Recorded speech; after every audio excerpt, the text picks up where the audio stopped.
Hey, what's up everybody? It's Rox and I'm coming to you today with a review for Cutting It in the ATL Season 1, Episode 5. So let's get to it, shall we?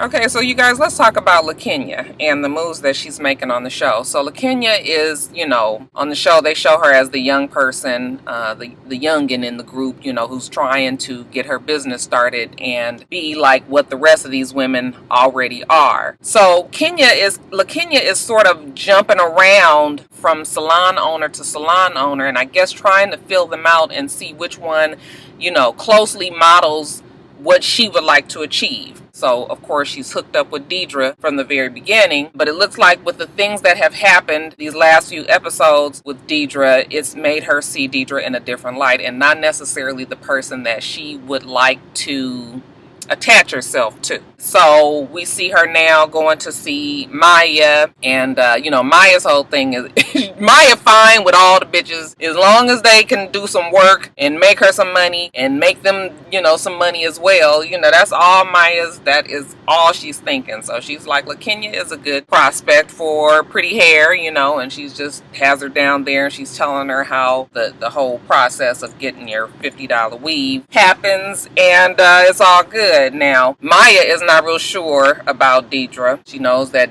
Dedra feels like Lenya is hers, so she's just like, look, I know you over here and you talking to me and all of this, and you want to possibly us work together in some sort of way. I'm just letting you know your girl's gonna have a problem with this. She ain't wrapped too tight, and Lenya's thing is just like, don't worry about her. I got this. So when Lenya goes back and talks to Dedra, she says all of that, but she still doesn't quite let Dedra know that her alliances are probably changing, shifting a little bit. And they kind of giggling about what happened at Boogaloo and how Dedra's whole thing is just like, I already told them don't fuck with me kind of thing. And then she doesn't really bring up the whole situation with Maya. Or did she? Did she bring up Maya? I don't think she did bring up Maya and the fact that she was over there and trying to learn, because I think she brought up the fact that Beauty had invited her to her 25th anniversary party. Dedra's kind of just shocked by this because of all the drama between Beauty and Lenya. Lenya was just like, yeah, she came and talked to me after Boogaloo, and I don't really trust her. I don't really know what to think about all this, but I'm gonna go. And Dedra was just like, yeah, well, I wouldn't go if I was you, because that bitch is dirty, and she's going on and on. I think Lenya probably has the best mindset, is like, you know what, I'm gonna play the game and I'm gonna go on and go, because it just don't make no sense to just be fighting with these women. Everybody on this show obviously got a little bit of something that Lenya would like, so she's trying to take the mature route and just be like, no, I'm gonna go, and it's gonna be all good and don't worry about it, okay? But Dedra's thing is, bitch, I wouldn't do that shit if I was you. I think Lenya is giving us this almost playing two sides of the fence thing. Not quite, but I feel like she's not letting Dedra know that she has problems with the way that she's acted. So, Dedra thinks that she has like this ally in Lenya and telling her all these things, and for some reason I think it's going to backfire on Dedra. But we'll see. We'll see what happens. What do you guys think about Lenya? Do you guys think that she's kind of backstab? It's not backstabber. It's not backstabber, but it's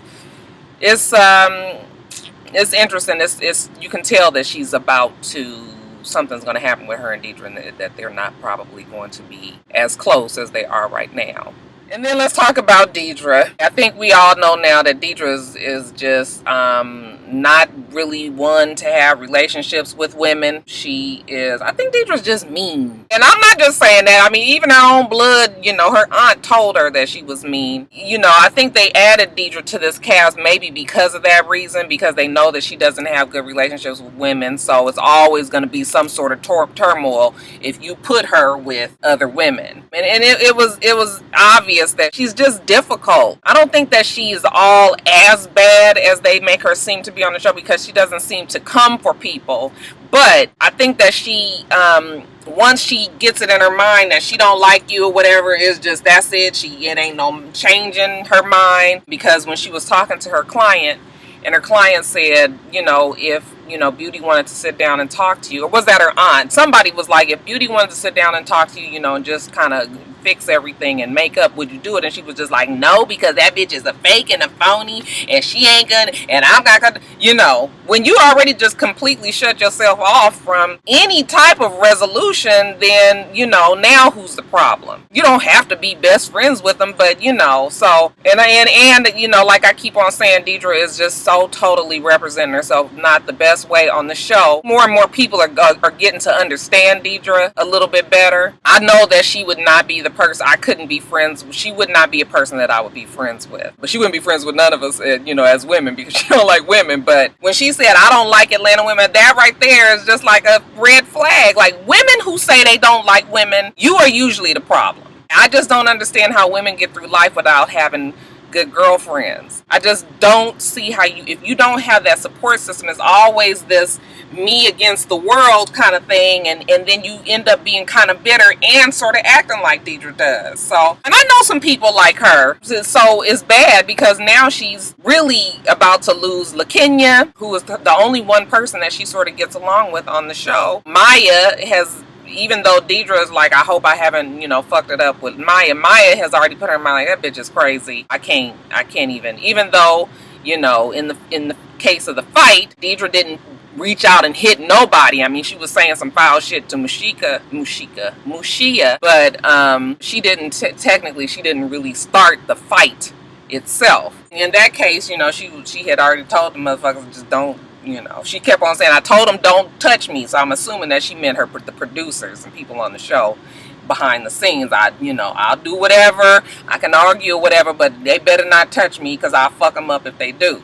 Okay, and she proved that just as well. She was like, I tried to scalp that bitch. Okay, she was telling her friend, I was just like, yeah, she is, I wouldn't be her friend. But she's, you know, interesting enough for a show like this. But in real life, Dedra is one of those women that I don't think I could ever be friends with.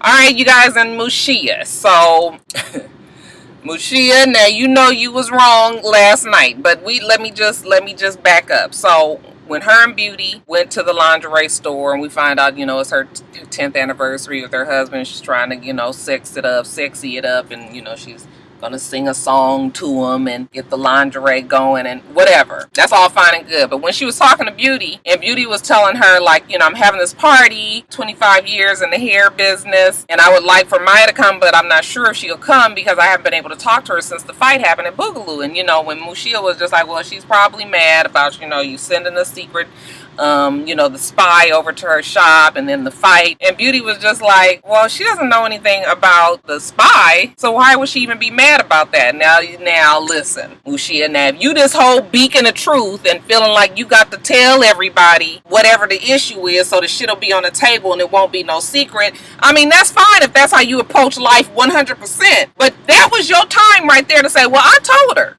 what happened, because like I said, I don't like for people to be lying and having secrets and shit, and I think that we all could just talk about it and deal with it. But instead she didn't do that. So when she didn't say that she told Maya, that to me made me think that Musia was being messy, and we just gonna have to call it what it is. That was mess. You could have dealt with it right then. But we'll get to the party part later. As far as this 10th anniversary with her husband, you know, she goes into the studio. I told you guys that she sings because when I went to the viewing, they had her music playing. So she, you know, she has like, it sort of sounds like, not quite electronica, but it sort of has like that, you know, like when you hear the music at a fashion show and people are walking down the runway and it's kind of that fast, almost house music-y sound. And that's sort of like how her music was. But she goes into the studio because she wants to, you know, write the song to her husband, and shit is like X-rated. I was just like, are they bleeping out songs? And I just was cracking up because I was like, she is really feeling it. And side note, I like when Musia has the big black hair the best. Like, I don't like that red big hair like that. I don't like that red. Maybe if it was a different color, but when they have her on the confessionals and when she has her hair in that black curly, big curly black curly hair, I think that looks really nice on her. And then I like also when she has it like the spiky hair, but that red hair I was like, ooh girl, I don't like that. But I very rarely like red orangey kind of red tones anyway. But anyway, so when her and her husband go out to dinner, he's just telling her how he's just glad that they're together and that she's perfect for him and she loves him so much, and she just feels like even when she's wrong, he's always there. He's just, so their relationship is very cute and admirable because 10 years is, I mean, that is you are accomplishing something. A lot of people don't make it there. And then I thought it was really nice when the husband gave her ring back, and I guess she must never ever wear her ring because she was acting like she got a brand new ring. Girl, you must not never wear that ring. So she was looking at it, and that was all very cute. And when she got up to sing that song, she was all like, I'm so nervous and everything, but all of a sudden here come the music piping in from somewhere. I was just like, they are so funny on these reality shows. But she sings the song, and like I said, the shit is sort of X-rated. Just talk about she loves feeling his dick inside of her or whatever it was, because they bleeped it out. But everybody at the place was just like, oh. But the husband was real touched. I guess this was a song that she had wrote for him back when they first got together, and so that was a cute enough scene. But like I said, we're gonna talk about the party in a little bit. Let me just talk about Maya real fast. What happened with Maya? Not too much. I mean, she just goes to her gay guy boyfriend and is just telling him about her finding out about the secret spy and everything. And he did give her some good advice, and he was just like, well, you need to just sit down and talk to Beauty. Just get the shit out on the table, because you're always very straightforward. And that's what her problem was like, I've always been an open book. I'm not trying to keep my secrets of my of my success to myself. If people ask me, I'm always gonna tell them. It is so many fucking heads to weave in Atlanta. I couldn't do it if I wanted to. So it's absolutely no reason why not all of us can get this wet. So she was just like, yeah, all right, you know what, I am gonna go to this party, and I'll I'll have a conversation with her. So let's get to this damn party that Beauty is having. So it's the night of the party, and Beauty has like her clients there and her friends there, and she's excited about celebrating 25 years of doing hair. The girls are there. So we have Musia there, we have Maya there, and Maya's kind of standoffish a little bit when she first gets there, because there's still a little bit of tension between her and Beauty. She's been avoiding her call. Lenya gets there. Beauty is very nice and kind of over doing it a little bit, and Lenya just like, I don't even know what the hell this is all about, but okay, I guess. Beauty is on this mission to kind of win Lenya back over, because now her whole thing is, we just need to look out for her because she just doesn't know no better with Dedra. I don't still know what Dedra has done to, well, besides the fight, I don't know what Dedra has done to Beauty to begin with, for Beauty to just be so gung-ho about not liking her. Maya goes over and tells Beauty, like, you know what, I just want to talk to you for a few minutes. She tells Beauty, like, I just was upset about what has happened with the fight. Musia told me that you sent a secret shopper spy over to my business, and you don't never have to be that way, okay? Because if we are trying to work together, I need to be able to trust you. We're trying to make some money here, and I got all these second guesses about, am I making the right decision? Is this girl really going to be a good business partner with me? Because, I mean, she's doing stupid shit like this when really all you got to do is open your mouth and ask me. All this secret stuff is bothering me. And, Beauty comes up with something, saying she just wanted to test the hair because Maya only gave her a little sample. And, I think Maya was just kind of anxious to get the shit behind her. The excuse that Beauty gave was bullshit, and she really should have just been like, I know I was wrong. I shouldn't have done that. But instead, she was like, I was just trying to see how the hair was like, and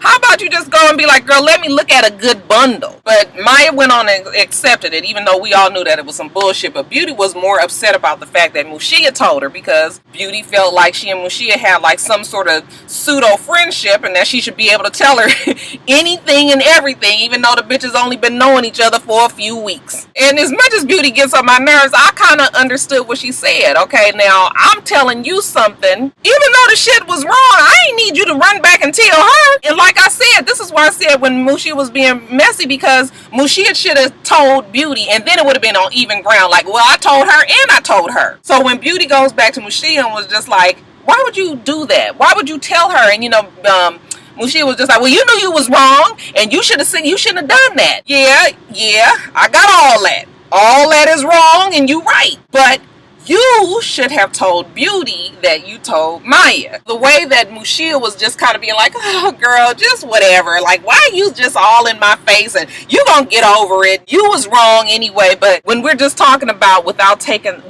looking at the circumstance of what they're talking about, when we're just talking about who told who what, Musia should have told both of them something, or she shouldn't have said shit. And that information wasn't gonna make or break Maya, so it was in the vein of being messy. Yeah, Musia, you just being messy, girl, just being messy. But I understand it adds for the entertainment value of the show. But we got to call a fucking duck a duck around here. If it walks and talks and quacks like a duck, then that's what the fuck it is, right? The argument gets bigger and bigger. You know, Musia's still sort of like, oh girl, whatever.